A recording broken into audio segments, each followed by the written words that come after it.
कुछ बातें ऐसी होती हैं जिन्हें मौन की गहराई में ही सुरक्षित रखना चाहिए। हर विषय साझा नहीं किया जा सकता, न अपनी मां से, न अपने जीवन साथी से, न ही अपने सबसे करीबी मित्र से। कुछ रहस्य ऐसे होते हैं जो एक बार जुबान पर आ जाए तो अपनी शक्ति खो देते हैं या फिर दुर्भाग्य को आकर्षित करते हैं। प्राचीन शिक्षाएं चेतावनी देती हैं कि शब्दों में शक्ति होती है। वे निर्माण कर सकते हैं या विनाश, जीवन दे सकते हैं या विपत्ति ला सकते हैं। इसलिए बुद्धिमान व्यक्ति कुछ विषयों पर मौन रहना जानते हैं, क्योंकि बिना सावधानी के बोले गए शब्द ईर्ष्या, संदेह या नकारात्मक ऊर्जा उत्पन्न कर सकते हैं, यहां तक कि अपने सबसे नजदीकी लोगों के बीच भी। ज्ञानी कहा करते थे कि एक असावधान वाक्य जीवन की दिशा बदल सकता है। आज मैं तुम्हें 7 ऐसी बातों के बारे में बताऊंगा जिन्हें केवल अपने भीतर ही रखना उचित है। 7 ऐसे पहलू जो तुम्हारे अंतरतम के मौन में ही पनपने चाहिए। पहला विषय है तुम्हारे बड़े लक्ष्य और व्यक्तिगत सपने। जब तुम अपने सपनों को पूरा होने से पहले ही दूसरों को बताने लगते हो तो वे अपनी कुछ शक्ति खो देते हैं। जब तुम उनके बारे में बोलते हो तो मस्तिष्क को झूठी उपलब्धि का अनुभव होता है, मानो तुमने पहले ही प्रगति कर ली हो। यह छोटी सी संतुष्टि तुम्हारी प्रेरणा को कम कर सकती है और तुम्हें ढीला बना देती है। इसके अलावा जो लोग तुम्हें सबसे अधिक चाहते हैं वे भी अनजाने में तुम्हारे भीतर संशय या भय के बीज बो सकते हैं। कभी कभी उनके डर तुम्हारे बन जाते हैं और तुम्हारी योजनाएं शुरू होने से पहले ही भटक जाती हैं। एक और खतरा है ईर्ष्या। पवित्र ग्रंथों में जोसेफ की कहानी इसका प्रमाण है। उसके अपने भाइयों ने उसके सपनों को सुनकर ही उसे धोखा दिया। इसलिए एक प्राचीन गुरु सिखाते थे कि सपनों की रक्षा बीज की तरह करनी चाहिए जो जमीन के नीचे छिपा रहता है। केवल तब जब वह अंकुरित हो जाए और साकार रूप ले ले तभी उसे दुनिया को दिखाना चाहिए। दूसरा विषय जो गुप्त रखना चाहिए वह है धन, यानी तुम्हारी आमदनी, बचत या तुम्हारे पास मौजूद सटीक रकम। इसके पीछे एक गहरी वजह है। परंपराओं के अनुसार आशीर्वाद तब फलता है जब उसे पराई नजरों से दूर रखा जाए। अपनी आर्थिक स्थिति पर खुलकर बात करना तुलना, निर्णय और पराई सोचों के द्वार खोल देता है जो तुम्हारी मानसिक शांति को भंग कर सकते हैं। ज्ञानी समझाते हैं कि पैसा केवल संख्या नहीं बल्कि ऊर्जा का रूप है। जब तुम कहते हो मेरे पास इतना है तो यह वाक्य सुनने वाले की मानसिकता से जुड़ जाता है, और अगर उस मन में थोड़ा भी ईर्ष्या या चिंता है तो वह ऊर्जा बिखरने लगती है। इसलिए विवेकशीलता न केवल तुम्हारी भौतिक स्थिरता की रक्षा करती है बल्कि तुम्हारे आंतरिक संतुलन की भी। यहां तक कि जब तुम्हारे परिवार वाले तुम्हारी सफलता से सच्चे दिल से खुश हों तब भी उन्हें ठीक ठीक यह बताना कि तुम कितना कमाते या बचाते हो अनपेक्षित परिणाम ला सकता है। सटीक आंकड़े तुलना, अपेक्षाएं और कभी कभी अवांछित सलाह को जन्म देते हैं। कोई सोच सकता है कि तुम्हें उन्हें ज्यादा मदद करनी चाहिए, जबकि दूसरे लोग तुम्हारे प्रति असहज महसूस कर सकते हैं। एक प्राचीन ज्ञानी रब्बी अकीबा चेतावनी देते थे कि सच्ची गरीबी तब शुरू होती है जब हर कोई तुम्हारी संपत्ति के विवरण जान लेता है। तुम यह कह सकते हो कि मेरा हाल अच्छा है, लेकिन कभी सटीक रकम उजागर मत करो। संयम न केवल तुम्हारी वित्तीय स्थिरता की रक्षा करता है बल्कि तुम्हारे संबंधों की सामंजस्य भी बनाए रखता है। तीसरा विषय जो कभी साझा नहीं करना चाहिए वह है वैवाहिक जीवन की अंतरंग बातें। पति पत्नी का संबंध केवल उन दोनों का होता है। यह एक पवित्र स्थान है जहां किसी तीसरे को प्रवेश नहीं करना चाहिए, यहां तक कि माता पिता को भी नहीं। दूसरों से अपने वैवाहिक संघर्षों या अंतरंग बातों पर चर्चा करना उस सीमा को तोड़ देता है और रिश्ते की नींव को कमजोर करता है। जब तुम किसी तीसरे व्यक्ति को अपनी संबंधों पर राय देने देते हो तो तुम उस पवित्र बंधन में पराई ऊर्जा प्रवेश करने देते हो। परिवारजन प्रेम या स्वभाववश हमेशा पक्ष लेते हैं, जिससे वे मनमुटाव लंबे समय तक बनाए रख सकते हैं जिन्हें तुम स्वयं पहले ही क्षमा कर चुके होते हो। एक प्राचीन शास्त्र कहता है कि जब व्यक्ति विवाह करता है तो उसे अपने पिता और माता को छोड़कर एक नई इकाई बनानी चाहिए जिसमें स्वयं का संतुलन और सीमाएं हों। पति, पत्नी और सृजनहार, बस यही तीन उस एकता के रहस्यों को जानते हैं। जब मौन टूट जाता है तो उस पवित्रता का कुछ हिस्सा भी लुप्त हो जाता है जो उसे जीवित रखता है। चौथा विषय जिसे अत्यंत सावधानी से रखना चाहिए वह है दूसरों के सौंपे गए रहस्य। यह सोचना कि मैंने तो बस मां को या अपने सबसे अच्छे मित्र को बताया, गलत है। हर साझा किया गया रहस्य अब रहस्य नहीं रहता। एक बार बोले गए शब्द दूर तक यात्रा करते हैं। आज जो बात तुम एक व्यक्ति से कहते हो वह कल सबको मालूम हो सकती है। लेखक याफेथाइम कहते थे कि रहस्य तुम्हारे साथ ही मर जाना चाहिए, क्योंकि विश्वास एक पवित्र चीज है। जब कोई व्यक्ति तुम्हारे साथ अपनी छिपी सच्चाई साझा करता है तो वह तुम्हें अपनी आत्मा का एक हिस्सा सौंपता है। उस विश्वास को तोड़ना न केवल दूसरे को चोट पहुंचाता है बल्कि तुम्हारी अपनी सत्यनिष्ठा को भी नष्ट करता है। ज्ञानी सिखाते थे कि जो व्यक्ति रहस्य रख सकता है वही वास्तव में परिपक्व और दृढ़ है। यदि तुम्हें सलाह की आवश्यकता हो तो बिना नाम या विवरण बताए मार्गदर्शन लो, ताकि किसी की गोपनीयता भंग न हो। पांचवां विषय मौन का है, तुम्हारी सच्ची महत्वाकांक्षाएं और सपनों की ऊंचाई। बहुत बार हम अपनी सबसे बड़ी आकांक्षाएं, करोड़पति बनना, प्रसिद्धि पाना या दुनिया को बदलना, दूसरों से साझा करना चाहते हैं, यह सोचकर कि वे हमारे भीतर की आग को समझेंगे। लेकिन महान आकांक्षाओं को संरक्षण और गोपनीयता की आवश्यकता होती है। तालमुद सिखाता है कि महान सपने मौन में खिलते हैं। जितना ऊंचा तुम्हारा लक्ष्य होगा उतना ही अधिक तुम्हें संयमी होना चाहिए। तुम्हारे द्वारा बोले गए हर शब्द से तुम्हारी वह ऊर्जा बिखरती है जो सपनों को पूरा करने में लगनी चाहिए। सपने तब सबसे अच्छी तरह बढ़ते हैं जब वे शांत वातावरण में पराई रायों से दूर पनपते हैं। जब तुम अपने सबसे बड़े लक्ष्यों को साझा करते हो तो तुम उन्हें जन्म लेने से पहले ही कमजोर करने का जोखिम उठाते हो।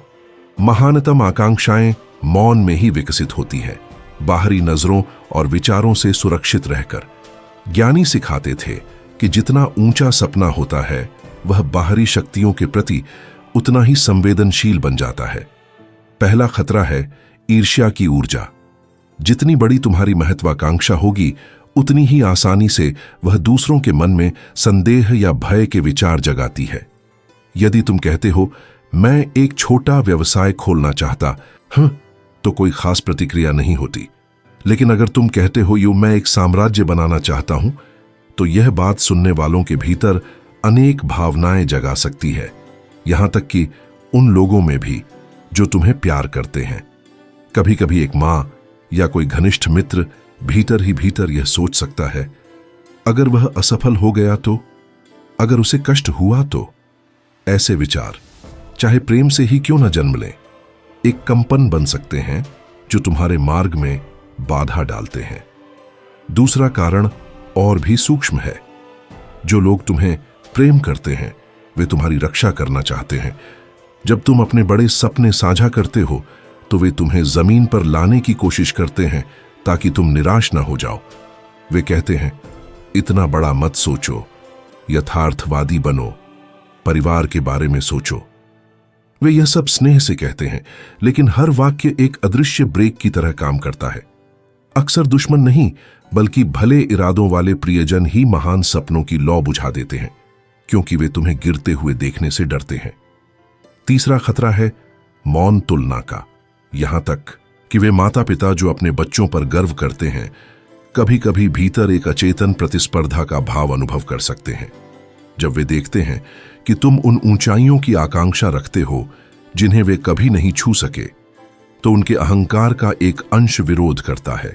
तालमुद कहता है कि कोई भी मनुष्य पूरी तरह ईर्ष्या से मुक्त नहीं होता, यहां तक कि माता पिता भी नहीं। यह एक प्राकृतिक प्रवृत्ति है, लेकिन यह तुम्हारे चारों ओर की ऊर्जा को प्रभावित कर सकती है। और अंत में चौथा कारण, जब तुम अपनी महत्वाकांक्षाओं के बारे में बहुत अधिक बोलते हो तो तुम उन्हें पोषित करने वाली शक्ति खो देते हो। संकल्प एक आंतरिक अग्नि है जो क्रिया की ओर प्रेरित करती है। जब तक वह तुम्हारे भीतर रहती है वह बढ़ती है और शक्तिशाली बनती है, लेकिन जैसे ही तुम उसे समय से पहले व्यक्त कर देते हो वह ऊर्जा बिखर जाती है। शब्द क्षणिक उपलब्धि का भ्रम देते हैं, जैसे तुमने पहले ही कुछ हासिल कर लिया हो, और यही भ्रम तुम्हारे वास्तविक प्रयास को कमजोर कर देता है। इसीलिए प्राचीन गुरु सिखाते थे महान लक्ष्यों को मौन में विकसित करो, उन्हें कर्म से पोषण, दो बातों से नहीं। जब समय आए तो तुम्हारे परिणाम स्वयं बोलें। जब तुम अपने लक्ष्यों के बारे में बहुत बोलते हो तो तुम्हारा मन तुम्हें धोखा देने लगता है। तुम महसूस करते हो कि जैसे तुमने उन्हें पहले ही प्राप्त कर लिया हो, मानो सिर्फ बताने से ही कार्य पूरा हो गया हो। यह असमय सफलता का भ्रम उस ऊर्जा को चुरा लेता है जो तुम्हें वास्तव में कार्य करने के लिए प्रेरित करनी चाहिए। प्राचीन ज्ञानी कहा करते थे कि आकांक्षाओं के पूरे होने से पहले उन पर बोलना सच्ची सिद्धि का पहला शत्रु है। एक पुरानी कहानी इस शिक्षा को स्पष्ट करती है। एक युवक का सपना था कि वह अपने समय का सबसे महान आध्यात्मिक गुरु बने। उत्साह से भरा हुआ उसने अपना सपना अपने पिता से साझा किया, एक साधारण विनम्र व्यक्ति जो डरता था कि उसका पुत्र अहंकार में न पड़ जाए। पिता ने उसे समझाने की कोशिश की कि इतनी ऊंची आकांक्षा खतरनाक है। युवक ने आज्ञाकारी होकर अपने सपनों को छोटा कर लिया। समय बीतता गया और वह एक सामान्य शिक्षक बन गया, सम्मानजनक जीवन जिया, पर उसके भीतर की ज्वाला बहुत पहले बुझ चुकी थी। वर्षों बाद अपने मार्ग पर विचार करते हुए उसने एक वृद्ध ज्ञानी से मार्गदर्शन मांगा। ज्ञानी ने कहा, तुम्हारी गलती यह नहीं थी कि तुमने बड़ा सपना देखा, बल्कि यह थी कि तुमने वह सपना उस व्यक्ति से साझा किया जो उसकी विस्तारता को समझ नहीं सका।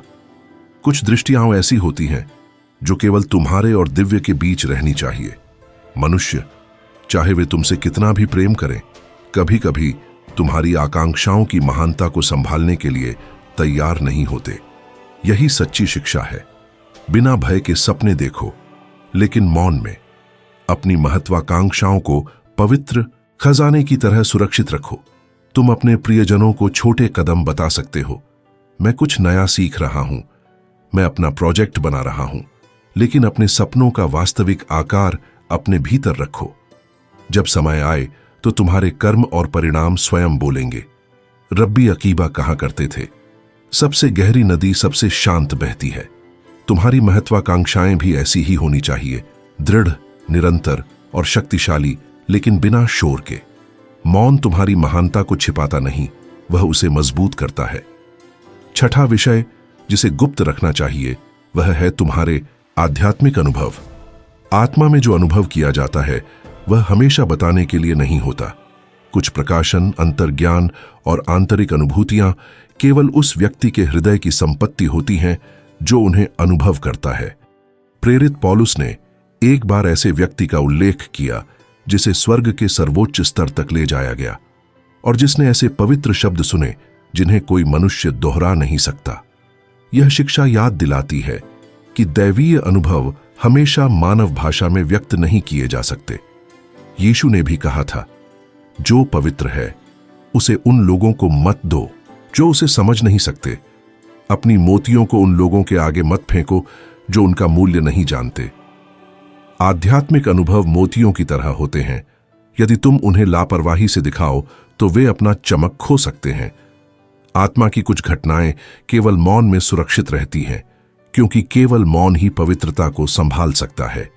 कभी कभी सबसे पवित्र चीजें गलत समझी जा सकती हैं या मजाक का विषय बन सकती हैं। जो तुम्हें गहराई से प्रेम करते हैं वे भी कह सकते हैं कि यह सब तुम्हारी कल्पना मात्र थी। इस तरह तुम्हारे सबसे मूल्यवान अनुभव, तुम्हारी मोती, उन लोगों द्वारा तुच्छ समझे जा सकते हैं जो उन्हें नहीं समझते। आध्यात्मिक अनुभवों के बारे में बोलने में एक मौन खतरा है, वह है अहंकार।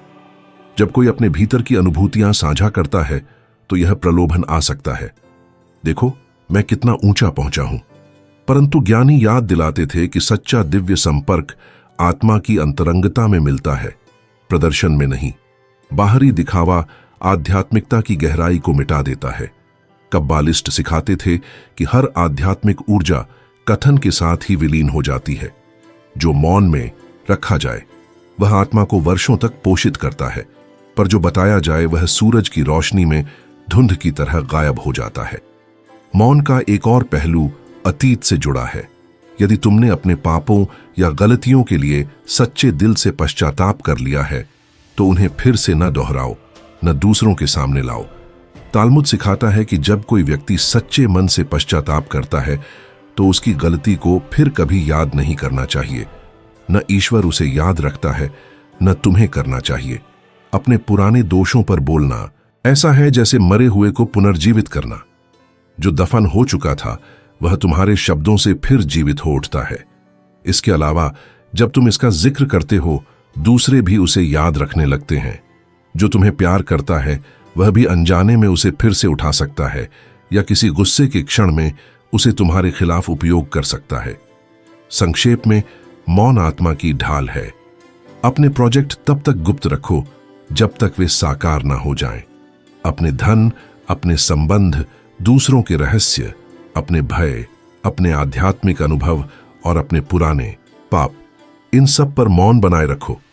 ज्ञानी कहा करते थे, शब्द चांदी है, मौन सोना है, पर पवित्रता के सामने मौन ही हीरा है। इन 7 मौनों को अविश्वास से नहीं बल्कि बुद्धि और आत्म सुरक्षा से अपनाओ। कुछ चीजें इतनी मूल्यवान होती हैं कि उन्हें जुबान पर लाते ही वे अपनी शक्ति खो देती हैं। अपने हृदय को उन लोगों के प्रति स्नेहिल बनाए रखो जिन्हें तुम प्रेम करते हो, लेकिन अपने मौन में भी सावधानी रखो।